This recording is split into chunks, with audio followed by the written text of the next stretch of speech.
Why, hello, fellow Patriots, and welcome back to the Patriot Dad channel, where we can discuss current events, modern issues, and culture, and apparently the WEF, all while keeping it as real as possible. Today, we're going to be doing a special video because I've heard great things about Javier Milei's speech, I hope I pronounced that correctly, at the World Economic Forum. So here, we're going to watch the speech together and do a live reaction to it. I have not seen this speech, I've just heard good things about it. I don't even really know what all the topics he's going to speak on are going to be, other than probably, I'm guessing, based on what he said so far, probably not great things about the globalists. But who knows? Let's find out together, shall we? Let's get the video pulled up. And you can see here, I've got the WEF video pulled up.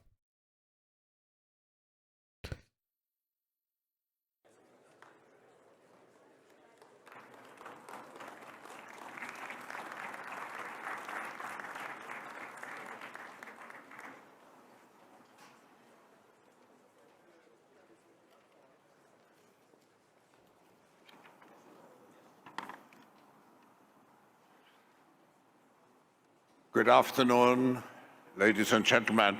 It's for me a great honor to welcome Javier Milei.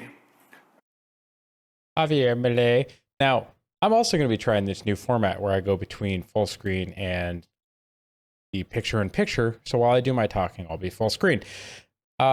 Does anybody else think that Klaus sounds like a Bond villain? He kind of looks like one, too. Like, I feel like Dr. Evil might actually be modeled after him, possibly. I don't know, Mike Myers. What were you thinking? As you know, it's a freely elected president of Argentina, and it's actually your first trip to a foreign country after you have been elected. First, congratulations for your election. And congratulations also to your sister, who managed your election campaign. I think... Now, call me crazy, but I feel like that's not a very genuine congratulations, considering that back in 2017, he had a interview he did with one of the founders of Google, where he talked about how in the future technology and predictive algorithms might actually replace the need for elections. So it felt like kind of a jab when he said freely elected, but let's see where this goes. Sometimes people would say with more radical methods, but you introduce a new spirit to Argentina, making Argentina much more related to free. I think what he meant to say is making Argentina great again. Maybe? Thoughts? What do you guys think? Enterprise to entrepreneurial activities, also to bring Argentina back to the rule of law. So we have a very extraordinary person among us today, and of course we are all eager to listen to you, and again a very cordial welcome to the World Economic Forum.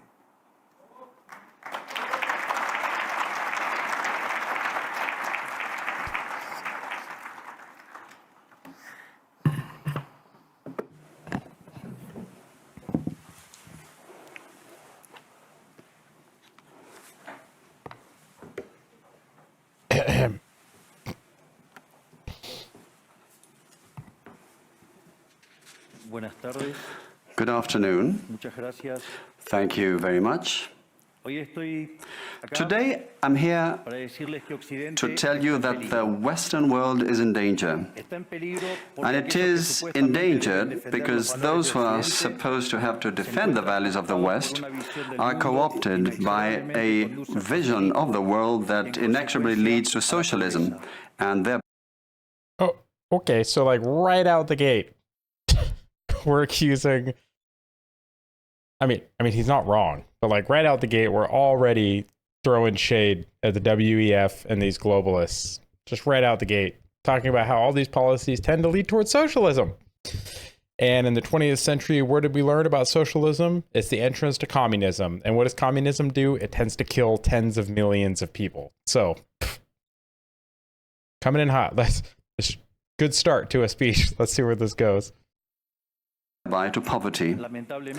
Unfortunately, in recent decades, motivated by some well-meaning individuals willing to help others, and others motivated by the wish to belong to a privileged caste, the main leaders of the Western world have abandoned the model of freedom for different versions of what we call collectivism.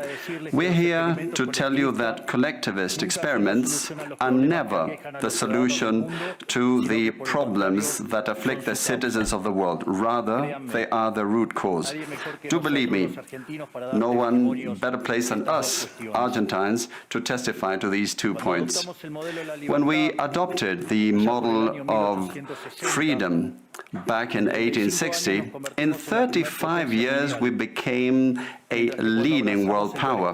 And when we embraced collectivism over the course of the last 100 years, we saw how our citizens started to become systematically impoverished, and we dropped to spot number 140 globally.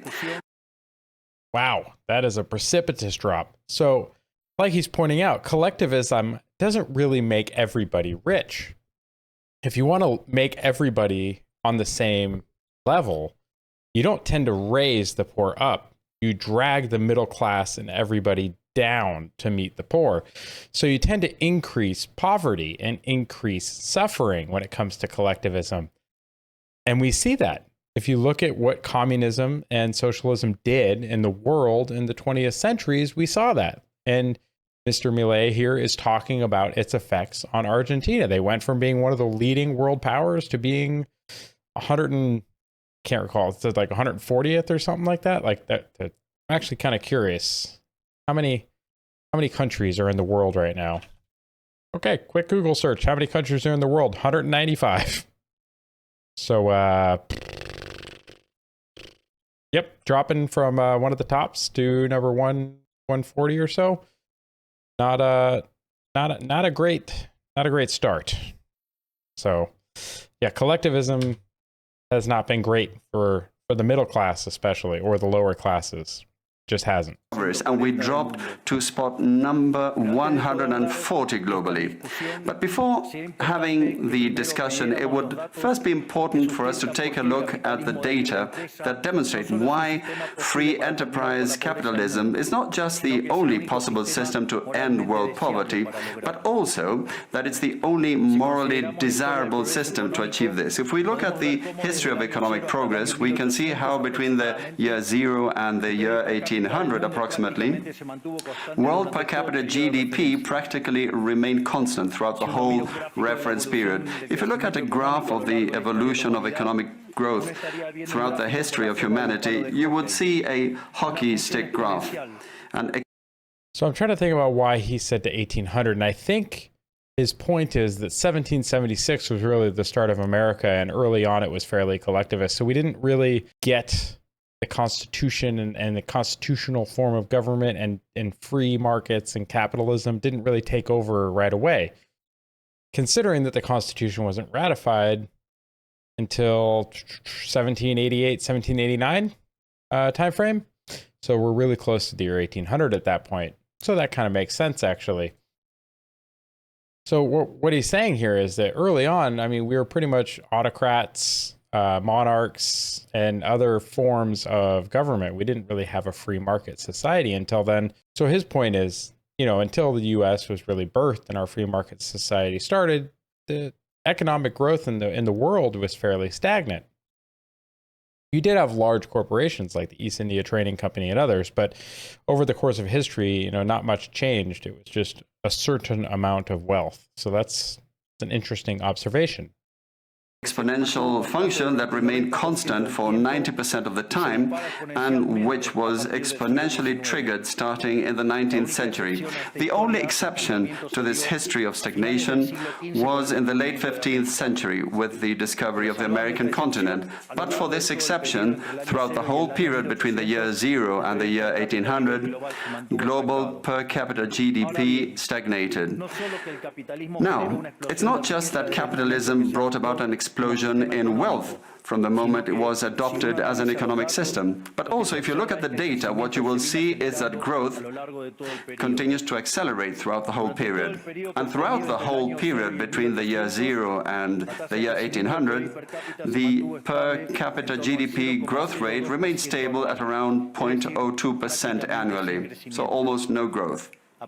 Starting in the 19th century, with the Industrial Revolution, the compound annual growth rate was 0.66%. And at that rate, in order to double per capita GDP, you would need some 107 years. Now, if you look at the period between the year 1900 and the year 1950, the growth rate accelerated to 1.66% a year. So you no longer need 107 years to double per capita GDP, but 66. And if you take the period between 1950 and the year 2000, you will see that the growth rate was 2.1%. Again, the CAGR, which would mean that in only 33 years we could double the world's per capita GDP. Okay, interesting. So he's talking about how it wasn't even a linear growth. So as the Industrial Revolution took over, we started to see a more logarithmic growth or compounding growth of the per capita GDP globally. So that's an interesting thing to point out. Also, something to note is I realized he keeps repeating it year 0. So we're not talking about anything BC. We're talking about from the year 0 to the year 1800. I was going to go into some of the other older empires, but that makes a lot of sense. That's why he picked that point of reference, because I'm sure if you look back in ancient times, you probably saw similar growths during certain capitalist or democratic styles of governments for at least a little bit of time, such as in the Romans or Greeks. But interesting point so far. So we did see a more compounding of the growth here with the Industrial Revolution and more modern capitalist systems. Interesting. This trend, far from stopping, remains well alive today. If we take the period between the year 2000 and 2023, the growth rate again accelerated to 3% a year, which means that we could double world per capita GDP in just 23 years. That said, when you look at per capita GDP since the year 1800 and until today, what you will see is that after the Industrial Revolution, global per capita GDP multiplied by over 15 times, which meant a boom in growth that lifted 90% of the global population out of poverty. We should remember that by the year 1800, about 95% of the world's population lived in extreme poverty, and that figure dropped to 5% by the year 2020, prior to the pandemic. The conclusion is obvious. Far from being the cause of our problems, free trade capitalism as an economic system is the only instrument we have to end hunger, poverty, and extreme poverty across our planet. Wow, that's a big number. Okay, 95% of the globe prior to 1800 lived in extreme poverty. 95%. I mean, that makes sense. When you really look at the feudal systems and everything else, you had the aristocracy or the royalty class and the lords and ladies, and then you had the peasants. So it's really not that unbelievable, but he's not wrong. The only way to get these people out of poverty is free market capitalism. Look what happened to the peasant class in Russia or China or Cambodia or anywhere else that communism was attempted. It didn't get smaller. The peasant class didn't shrink during those. The peasant class increased drastically, and then a lot of people died. Unless you're wanting to push a policy of depopulation, I don't think collectivism is the right answer. Let's keep going. Empirical evidence is unquestionable. Therefore, since there is no doubt that free enterprise capitalism is superior in productive terms, the left-wing doxa has attacked capitalism, alleging matters of morality, saying, that's what the detractors claim, that it's unjust. They say that capitalism is evil because it's individualistic, and that collectivism is good because it's altruistic. of course, with the money of others. So they therefore advocate for social justice. But this concept, which in the developed world became fashionable in recent times, in my country has been a constant in political discourse for over 80 years.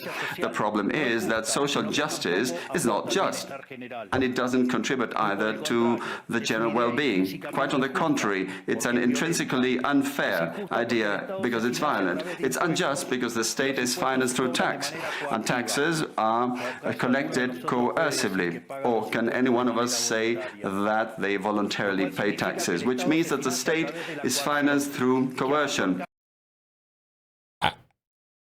I mean, he's not wrong. Taxes are collected at the end of a gun. The government will throw you in prison. They will take away your freedom if you don't pay them. Wow. Okay. Yep.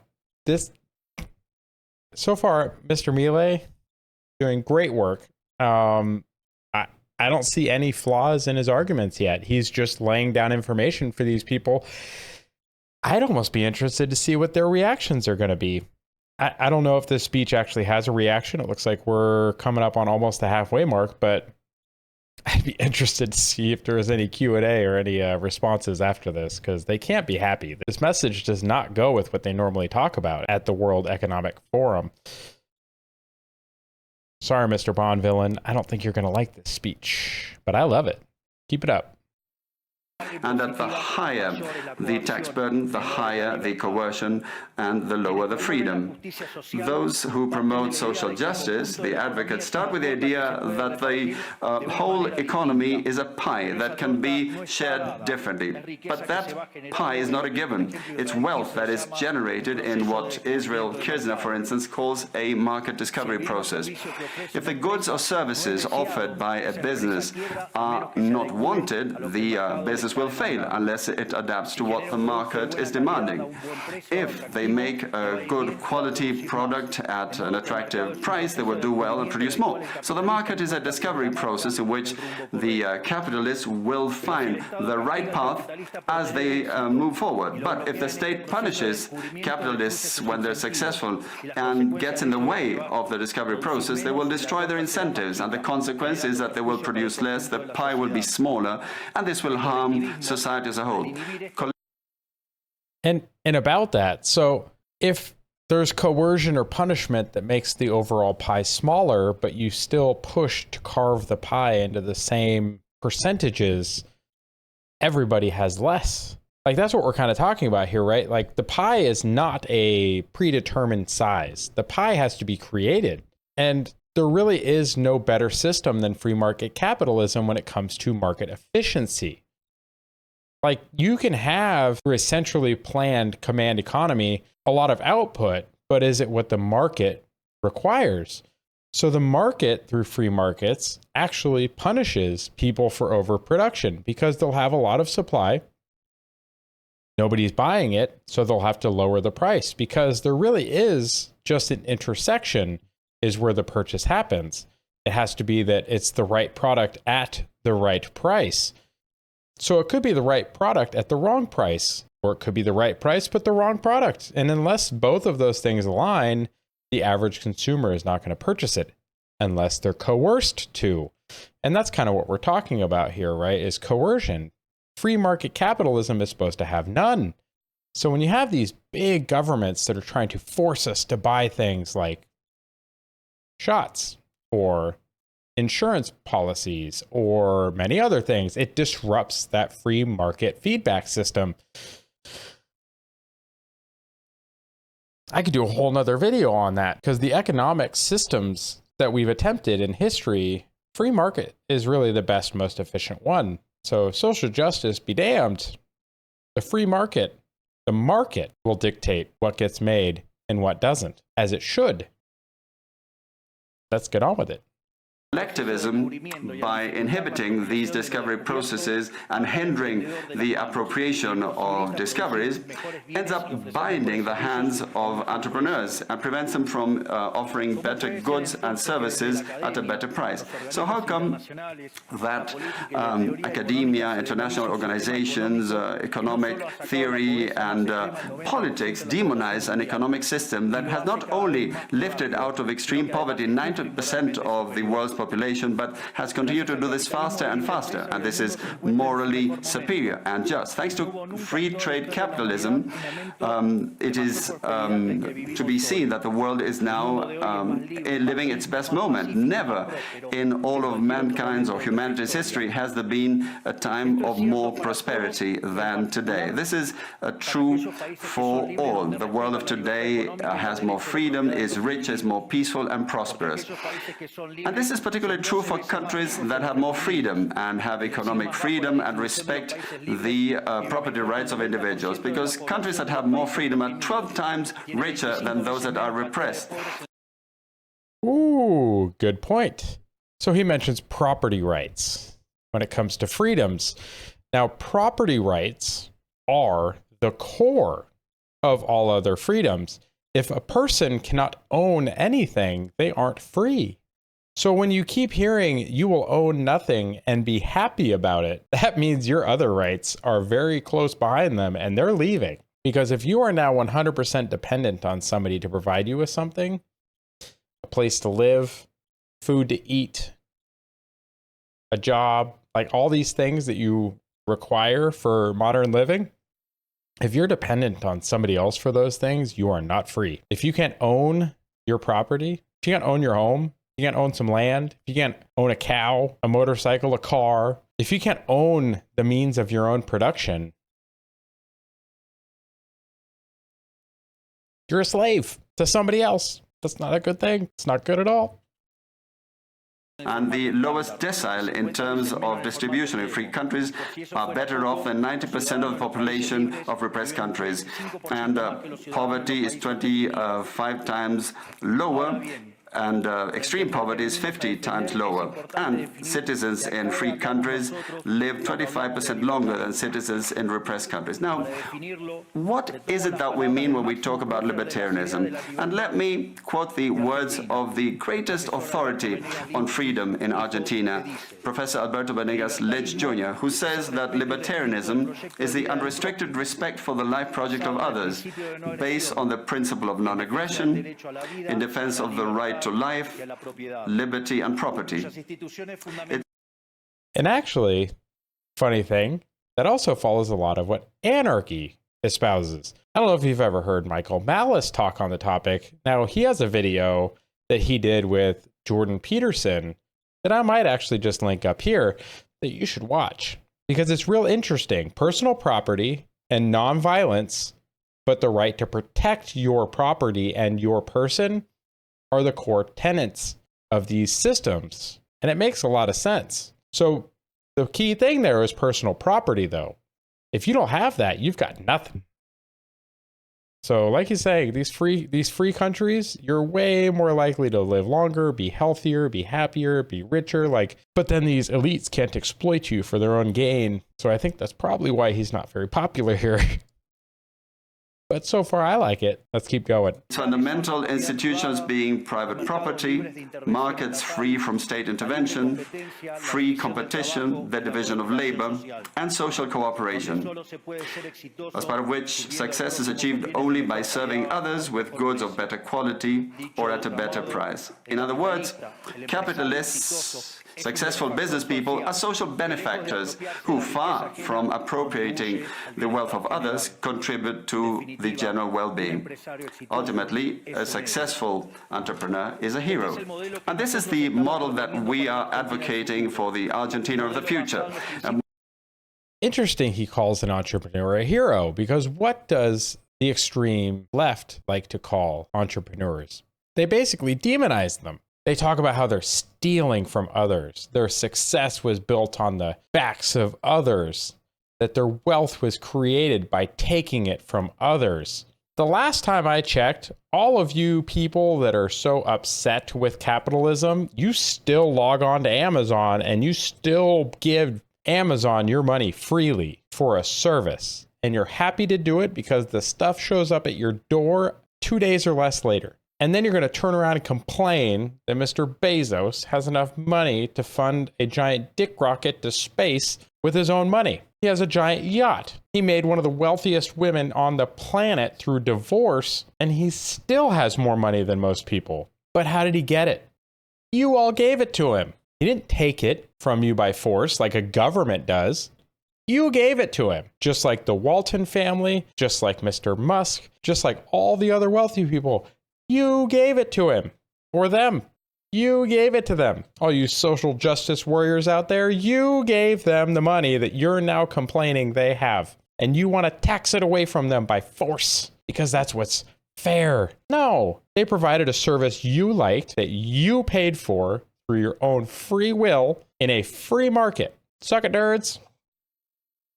Keep going, Mr. Milei. Model based on the fundamental principles of libertarianism, the defense of life, of freedom, and of property.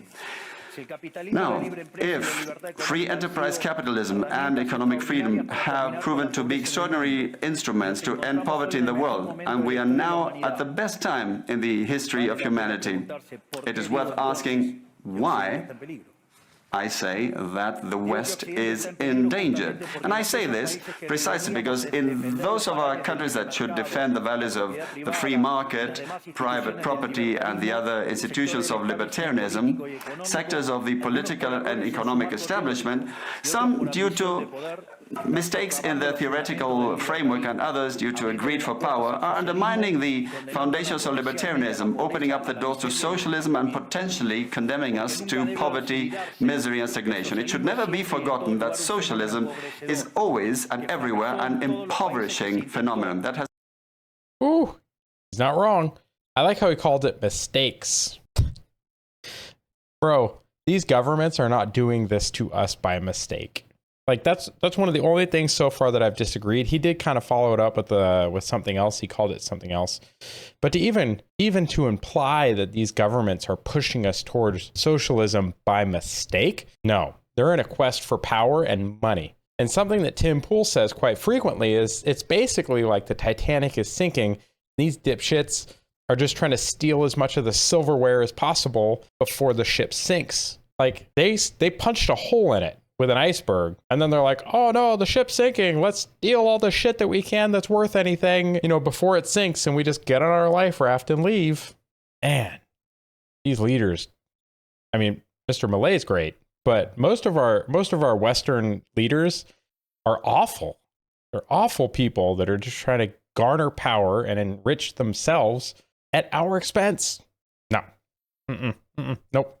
Has failed in all countries where it's been tried out. It's been a failure economically, socially, culturally, and it also murdered over 100 million human beings. The essential problem in the West today is not just that we need to come to grips with those who, even after the fall of the Berlin Wall and the overwhelming empirical evidence, continue to advocate for impoverishing socialism. But there's also our own leaders, thinkers, and academics who, relying on a misguided theoretical framework, undermine the fundamentals of the system that has given us the greatest expansion of wealth and prosperity in our history. The theoretical framework to which I refer is that of neoclassical economic theory, which designs a set of instruments that unwillingly, or without meaning to, ends up serving the intervention by the state, socialism, and social degradation. The problem with neoclassicals is that the model they fell in love with does not map reality, so they put down their mistakes to supposed market failures rather than reviewing the premises of the model. On the pretext of a supposed market failure, regulations are introduced which only create distortions in the price system, prevent economic calculus, and therefore also prevent saving, investment, and growth. And that's one of the big problems that we see, right? Is they claim, oh, this needs to be regulated. And then when they regulate it, it's actually a market distortion. They're messing with the free market. So the free market feedback mechanisms don't function properly. And then something else breaks. and then they intervene, and then they say we have to make more regulation, which then is another disturbance in the feedback mechanisms of the free market. They are creating the problems that they come in and solve, and then the solutions are creating more problems. That's basically what he's saying here, and that's something that we've been seeing here in the West for many decades. It's not good. Not good at all. Stop messing with the free market. I mean, really, we haven't had an actual free market system here, maybe ever, but we've been as close as ever been attempted. Can it improve? Absolutely. Can it get worse? It already is, but it can always be worse. This problem lies mainly in the fact that not even supposedly libertarian economists understand what the market is, because if they did understand, it would quickly be seen that it's impossible for there to be something along the lines of market failures. The market is not a mere graph describing a curve of supply and demand. The market is a mechanism for social cooperation where you voluntarily exchange ownership rights. Therefore, based on this definition, talking about a market failure is an oxymoron. Exactly. The voluntary exchange of things of value. Voluntary. So his point is there really can't be a market failure, because if I decide to give you money for your service at a price that we both agree upon, it's not a failure. The market did what it was supposed to. If I don't want to buy your thing because the price is too high, I just say, too high, how about a little lower? And you go, yeah, that's still above my cost of production. Okay, we'll agree on a lower price. And I go, great, here's money. I get the product. Perfect. No market failure. So far, really, really great speech, Javier. Really great speech. There are no market failures. If transactions are voluntary, the only context in which there can be a market failure is if there is coercion. And the only one that is able to coerce generally is the state, which holds a monopoly on violence. Consequently, if someone considers that there is a market failure, I would suggest that they check to see if the state intervention involved. And if they find that that's not the case, I would suggest that they check again, because obviously there's a mistake. Market failures do not exist. An example of these so-called market failures described by the neoclassicals are the concentrated structures of the economy. However, without increasing returns to scale functions, whose counterpart are the concentrated structures of the economy, we couldn't possibly explain economic growth since the year 1800 until today. Isn't this interesting? Since the year 1800 onwards, with population multiplying by 8 or 9 times, per capita GDP grown by over 15 times. So there are growing returns, which took extreme poverty from 95% to 5%. However, the presence of growing returns involves concentrated structures, what we would call a monopoly. How come then that something that has generated so much well-being for the neoclassical theory is a market failure? Neoclassical economists think outside of the box. When the model fails, you shouldn't get angry with reality, but rather with the model and change it. The dilemma faced by the neoclassical model is that they say they wish to perfect the functioning of the market by attacking what they consider to be failures. But in so doing, they don't just open up the doors to socialism, but also go against economic growth. An example, regulating monopolies, destroying their profits and destroying growing returns automatically would destroy economic growth. In other words, whenever you want to correct a supposed market failure inexorably, as a result of not knowing what the market is, or as a result of having fallen in love with a failed model, you are opening up the doors to socialism and condemning people to poverty.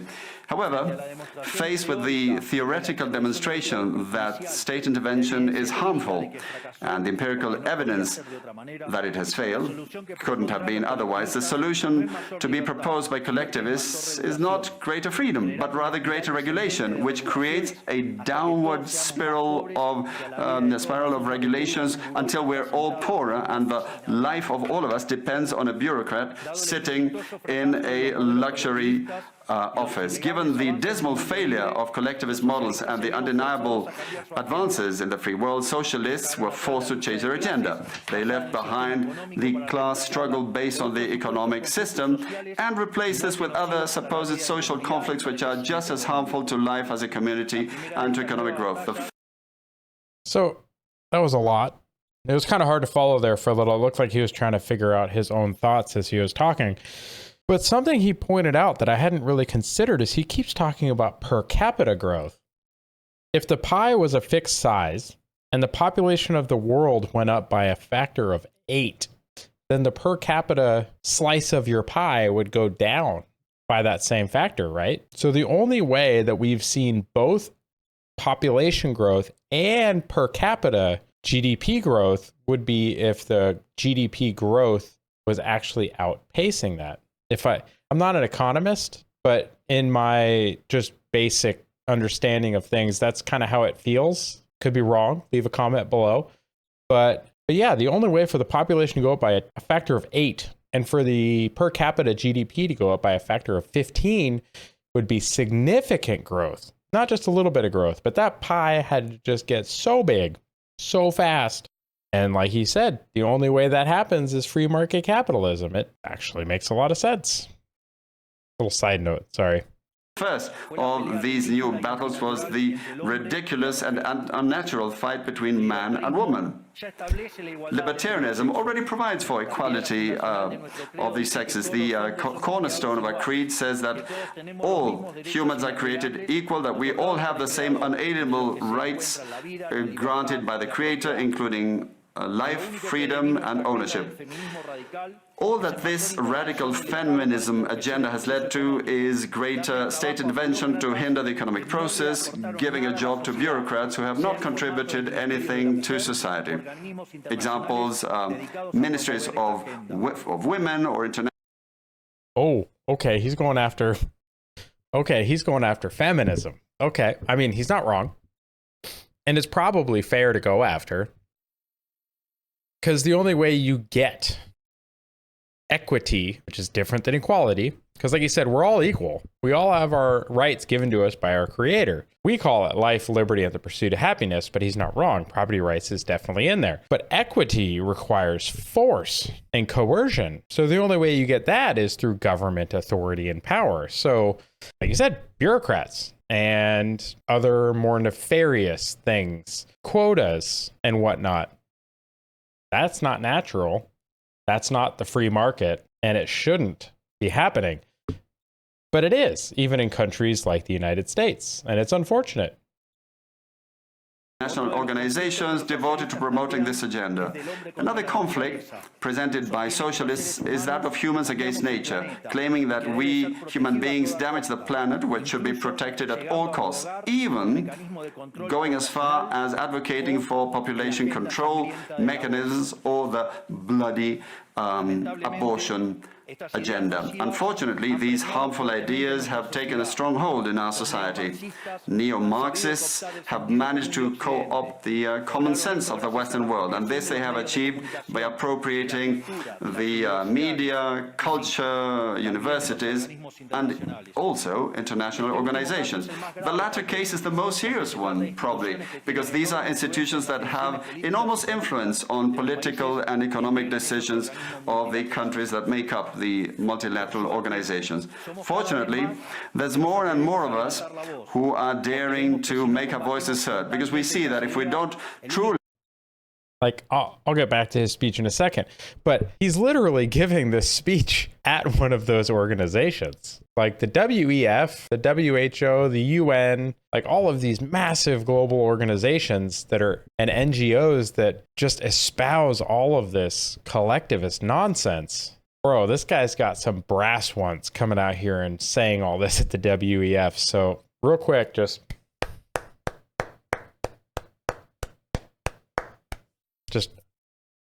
I just wanted to give him a little bit of a round of applause. So far, great speech. He's not wrong. Us who are daring to make our voices heard, because we see that if we don't truly and decisively fight against these ideas, the only possible fate is for us to have increasing levels of state regulation, socialism, poverty, and less freedom, and therefore will be having worse standards of living. The West has unfortunately already started to go along this path. I know to many it may sound ridiculous to suggest that the West has turned to socialism, but it's only ridiculous if you only limit yourself to the traditional economic definition of socialism, which says that it's an economic system where the state owns the means of production. This definition, in my view, should be updated in the light of current circumstances. Today, states don't need to directly control the means of production to control every aspect of the lives of individuals. With tools such as printing money, debt, subsidies, controlling the interest rate, price controls, and regulations to correct the so-called market failures, they can control the lives and fates of millions of individuals. This is how we come to the point where, by using different names or guises, a good deal of the generally accepted political offers in most Western countries are collectivist variants, whether they proclaim to be openly communist. We'll go back to that in a second.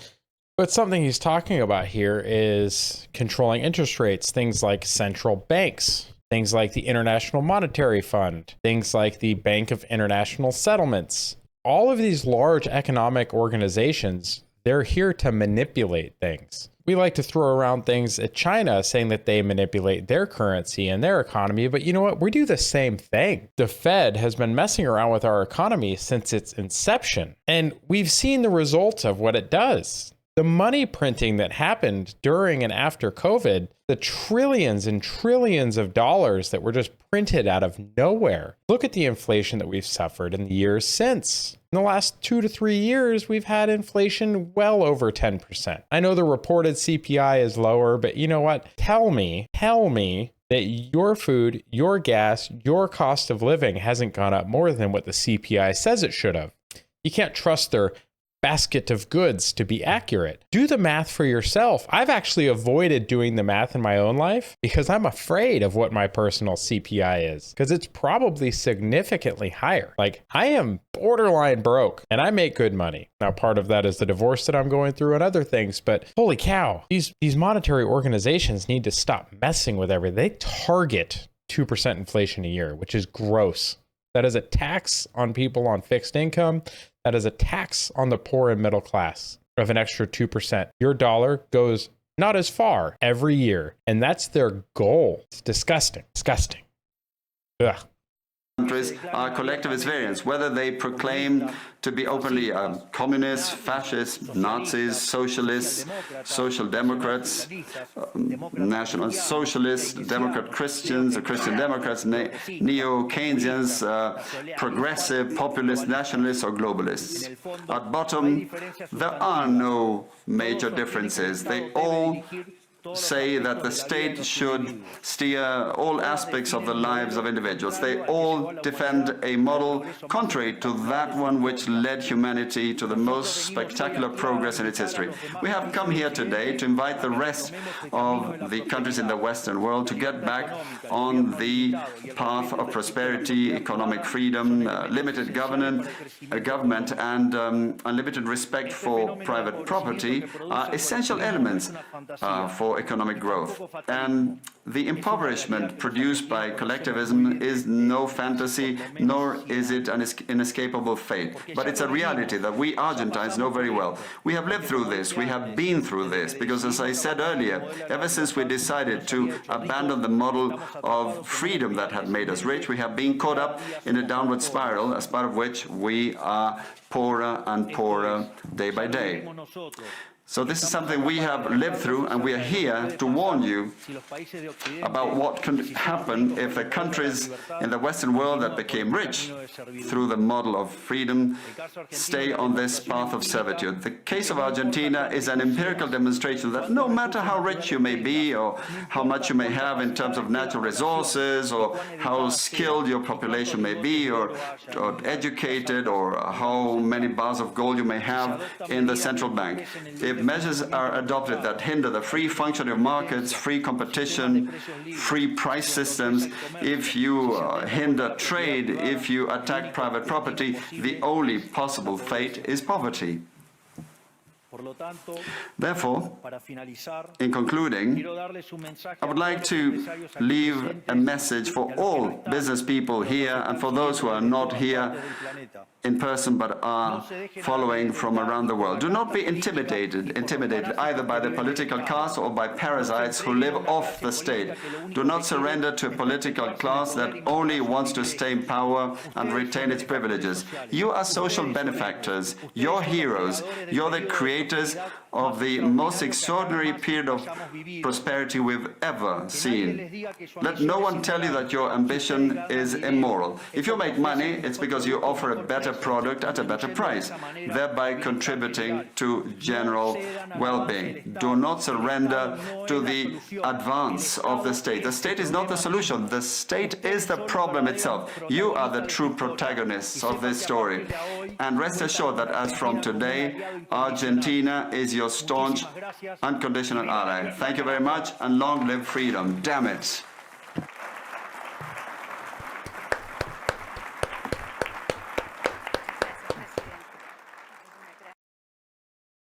Oh, man. Okay, everyone. Well, that was the wonderful speech by Javier Milei from Davos 2024. Now, like I said, during the speech, I didn't really disagree with much of what he said. Most of what he said is accurate. He's speaking from his own country's experience. Now, it's amazing that people will dismiss him as being crazy or whatever to excuse their social justice or top-down control or bureaucratic nonsense or grabs for power. But in the end, you heard him say to all the business people out there, you're heroes, you're the protagonists in this story. Don't give in. Stand up. Fight. That kind of freedom is worth fighting for, and I completely agree with him.